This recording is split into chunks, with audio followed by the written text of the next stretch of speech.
दोस्तों नमस्कार, मैं संजय मकौर मौजूद है देश रोजाना के डिजिटल मीडिया मंच पर। आपसे बात करने चला हूं कि क्या हरियाणा की राजनीति में लोकसभा चुनाव के परिणाम के बाद यानी कि मंगलवार के बाद कुछ और बदलाव आ सकते हैं। आपसे सारी बात का जिक्र इसलिए कि इस चुनाव के अंदर जो लोकसभा का चुनाव हुआ, चाहे वो पार्टी कांग्रेस है, चाहे वो भारतीय जनता पार्टी है, चाहे वो जेजेपी, आईएनएलडी, जो भी पार्टियां हैं, सभी के अंदर घटनाक्रम बहुत तेजी से चेंज हुआ। इस वीडियो में मैं आपसे बात करूंगा हरियाणा के कांग्रेस पार्टी के एक बड़े नेता के बारे में, जिन्होंने कि लोकसभा चुनाव से ठीक पहले भारतीय जनता पार्टी को त्याग करके और वापस कांग्रेस का दामन थामा था। वो नेता जो लंबे समय तक कांग्रेस की राजनीति करते रहे, लेकिन 2014 के चुनाव से ठीक पहले वो चले गए थे सपरिवार भारतीय जनता पार्टी में, और 2024 के चुनाव से ठीक पहले यानी कि सही 10 साल बाद सपरिवार वापसी कर ली उन्होंने कांग्रेस के अंदर।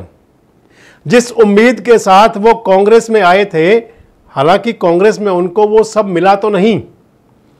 जिस उम्मीद के साथ, जिस सोच के साथ उन्होंने कांग्रेस में वापसी की थी, कांग्रेस में वापसी के बाद भी उनको वो कांग्रेस में प्राप्त नहीं हुआ जिस सोच के साथ वो आए थे।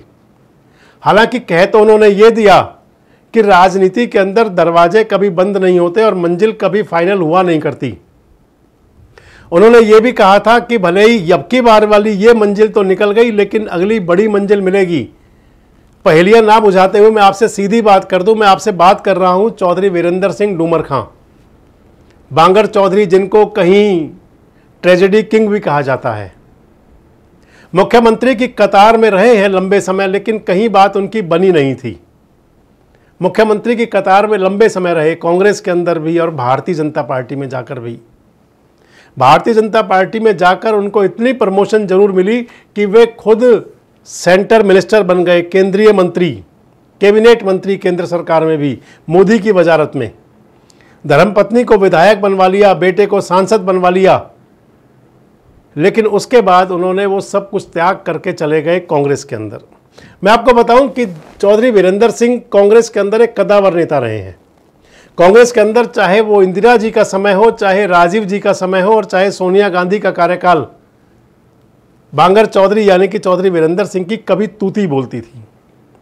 जब कांग्रेस दो फाड़ हुई, कांग्रेस के अंदर जब विघटन हुआ, बिखराव हुआ, सीताराम केसरी की कांग्रेस से पहले वाली की कांग्रेस, जबकि अर्जुन सिंह और नारायण दत्त तिवारी ने कांग्रेस से अलग होकर के अलग एक तिवारी कांग्रेस बना ली थी, और उस समय चौधरी वीरेंद्र सिंह डूमर खां भी उनके साथ चले गए थे।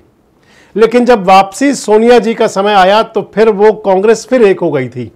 मतलब मैं आपको बताना चाह रहा हूं कि वीरेंद्र सिंह, जो चौधरी वीरेंद्र सिंह हैं, उनका इतना मजबूत पकड़ थी कांग्रेस आला कमान के अंदर और गांधी परिवार में, लेकिन इस सब के बावजूद वो कांग्रेस में मुख्यमंत्री नहीं बन पाए थे।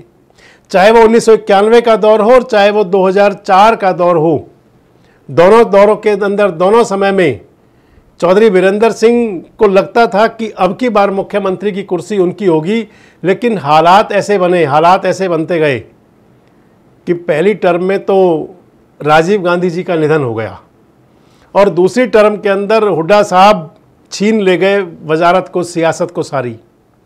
और इस सब को देखते हुए 2014 के चुनाव से ठीक पहले चौधरी वीरेंद्र सिंह अमित शाह के नेतृत्व में, मोदी के नेतृत्व में चले गए थे भारतीय जनता पार्टी में। कहते हैं कि बीजेपी को बड़ी ताकत दी उन्होंने, और भारतीय जनता पार्टी ने उनको, चौधरी वीरेंद्र सिंह को, राज्यसभा का मेंबर बनाया, और 2014 की जो वजारत थी प्रधानमंत्री नरेंद्र मोदी की, उस सरकार के अंदर वजीर बने, कैबिनेट मंत्री। उसके बाद में अगली सरकार के अंदर 2019 की सरकार में, 2014 में उनकी धर्मपत्नी भी विधायक बनी। 2019 में उनके बेटे को टिकट मिला हिसार से सांसद का, बृजेंद्र सिंह को, बृजेंद्र सिंह भी सांसद बन गए। धर्मपत्नी को फिर से टिकट मिला विधायक का, लेकिन वो विधायक का चुनाव उचाना में हार गई, और यहीं से ही खटास शुरू हुई थी चौधरी वीरेंद्र सिंह की भारतीय जनता पार्टी में। बेटा मंत्री नहीं बन पाया। जो सख्त विरोधी था दुष्यंत चौटाला, जिससे धर्मपत्नी चुनाव हारी थी, वो गठबंधन करके और सरकार में शामिल हो गए, और एक एक करके जो ख्वाब थे, अरमान थे चौधरी वीरेंद्र सिंह के, टूटते गए, और अंतोगत्वा वो टूट करके वापस कांग्रेस में आ गए। जिस अरमान से कांग्रेस में आए थे, आपको ध्यान होगा बृजेंद्र सिंह ने सांसद पद से इस्तीफा दिया। पहले बृजेंद्र सिंह गए कांग्रेस में और उसके बाद चौधरी वीरेंद्र सिंह और प्रेमलता कांग्रेस में गए, लेकिन जब लोकसभा टिकट का आवंटन हुआ तो बृजेंद्र सिंह को लोकसभा का टिकट नहीं दिया कांग्रेस ने। हिसार से जेपी टिकट ले बैठे भूपेंद्र सिंह हुड्डा के समर्थक। आपको मैं बताऊं, मैं जिसलिए कह रहा हूं कि एक बदलाव हो सकता है, एक बदलाव और है अभी। क्या चौधरी वीरेंद्र सिंह अब कांग्रेस छोड़ेंगे? क्या चौधरी वीरेंद्र सिंह डूमर खां को अब एक बार फिर से पार्टी बदलनी पड़ेगी? अब यह बड़ा सवाल है जो हरियाणा के राजनीतिक गलियारों में तैर रहा है इस चुनाव के अंदर। दोस्तों, आज भी मैं एक पोर्टल पर पढ़ रहा था कि जिसमें चौधरी वीरेंद्र सिंह ने जेपी पर तंज कसे हैं, जो हिसार के कैंडिडेट थे। आपको मैं बताऊं कि चौधरी वीरेंद्र सिंह ने इस लोकसभा चुनाव में खुद भी कबूल कर रहे हैं, हिसार में कोई खास काम नहीं किया और उन्होंने 10-12 दिन कुरुक्षेत्र के अंदर लगाए। कुरुक्षेत्र में आम आदमी पार्टी के टिकट पर जो चुनाव लड़ रहे थे सुशील गुप्ता, आम आदमी पार्टी के प्रदेश अध्यक्ष, वो चौधरी वीरेंद्र सिंह डूमर खां के खास भी हैं, उनके शागिर्द भी माने जाते हैं, नज़दीकी हैं बहुत उनके। और बात ये चली कि क्या चौधरी वीरेंद्र सिंह जो कुरुक्षेत्र में रहे, सुशील गुप्ता के पक्ष में उन्होंने जो जिस प्रकार का चुनाव प्रचार किया, अपनी पार्टी जिसके अंदर वो शामिल हुए थे कांग्रेस, उसके लिए ज़्यादा प्रचार अपने ही संसदीय क्षेत्र हिसार में करने की बजाय वो थोड़ा टाइम तो उन्होंने सिरसा में लगाया कुमारी सैलजा के लिए और बाद में उन्होंने कुरुक्षेत्र में समय लगाया। तो क्या कुरुक्षेत्र में समय लगाने के कोई संदेश हैं? क्या अपने बेटे को राजनीति में सेटल करने के लिए, क्योंकि चौधरी वीरेंद्र सिंह की अब उम्र तो हो चुकी, चौधरी वीरेंद्र सिंह उम्र के उस दौर में है जहां पर आदमी अपनी चिंता छोड़ करके अपनी संतान की चिंता ज़्यादा करता है। नौकरशाह बेटे को, आईएएस बेटे थे उनके बृजेंद्र सिंह, आईएएस की नौकरी छुड़वाई, राजनीति में ज्वाइन करवाया, भारतीय जनता पार्टी से सांसद तो बनवा लिया, लेकिन उससे आगे का सफ़र कैसे तय हो इसकी तलाश में चौधरी वीरेंद्र सिंह लगे हुए हैं। और अब राजनीतिक गलियारों में ये चर्चा है और मेरे कुछ सूत्र बता रहे हैं कि क्या चौधरी वीरेंद्र सिंह अब अगले समय में आम आदमी पार्टी में शामिल हो सकते हैं, अपने परिवार के साथ क्या वो आम आदमी पार्टी में जा सकते हैं। दोस्तों, कांग्रेस के अंदर मुख्यमंत्री की कतार के और फिर अगर बड़ी राजनीति करने वाले आप नेता समझें तो एक बहुत बड़ी फेरहिस्त है। कांग्रेस के अंदर अगर चौधरी वीरेंद्र सिंह को अपने लिए कुछ पाना होगा तो उसके लिए उन्हें कुमारी सैलजा को क्रॉस करना पड़ेगा, रणदीप सिंह सुरजेवाला को क्रॉस करना होगा, भूपेंद्र सिंह हुड्डा को क्रॉस करना होगा, फिर उसके बाद में किरण चौधरी जैसे दूसरी कैटेगरी के बहुत सारे नेता हैं, उन सबको क्रॉस करना पड़ेगा पहले अगर कुछ पाना है तो।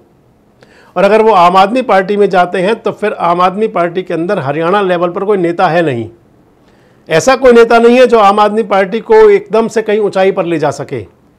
हालांकि सुशील गुप्ता कैसा प्रदर्शन करेंगे इस पर काफ़ी हद तक दारोमदार रहेगा आम आदमी पार्टी की भविष्य की राजनीति का, लेकिन ये जरूर तय है क्योंकि आम आदमी पार्टी जो अगला चुनाव होगा विधानसभा का हरियाणा के अंदर, भले ही इंडिया गठबंधन है लेकिन विधानसभा चुनाव दोनों अलग लड़ेंगे और उस स्थिति में आम आदमी पार्टी को भी ज़रूरत है एक मजबूत नेता उनके साथ हों।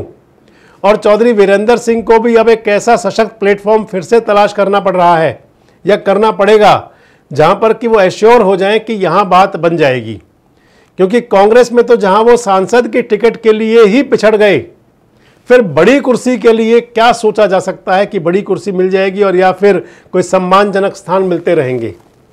इसलिए चौधरी वीरेंद्र सिंह एक बार फिर परीक्षा की घड़ी में आ चुके हैं और इसी का ही एक आप अंदाज मान लें कि उन्होंने कुरुक्षेत्र लोकसभा में आम आदमी पार्टी के कैंडिडेट सुशील गुप्ता के लिए खूब झाड़ू चलाई, खूब लगे वहां पर। वैसे आपको क्या लगता है कि क्या वाकई चौधरी वीरेंद्र सिंह के पॉलिटिकल करियर में एक और बदलाव आएगा? आपको क्या लगता है कि अभी हाल ही में कांग्रेस ज्वाइन करने वाले चौधरी वीरेंद्र सिंह क्या एक बार फिर कांग्रेस दोबारा छोड़ेंगे? और आपको क्या लगता है कि चौधरी वीरेंद्र सिंह का अगर आम आदमी पार्टी में जाते हैं तो फिर उनका राजनीतिक उत्थान हो सकता है क्या? कमेंट्स बॉक्स में जरूर बताएं। जुड़े रहें हमारे साथ, देखते रहें देश रोजाना। हमारे साथ जुड़े रहने के लिए देखते रहिए देश रोजाना का YouTube चैनल सब्सक्राइब कीजिए। साथ ही देश रोजाना की खबरें सबसे पहले देखने के लिए प्रेस कीजिए बेल आइकन।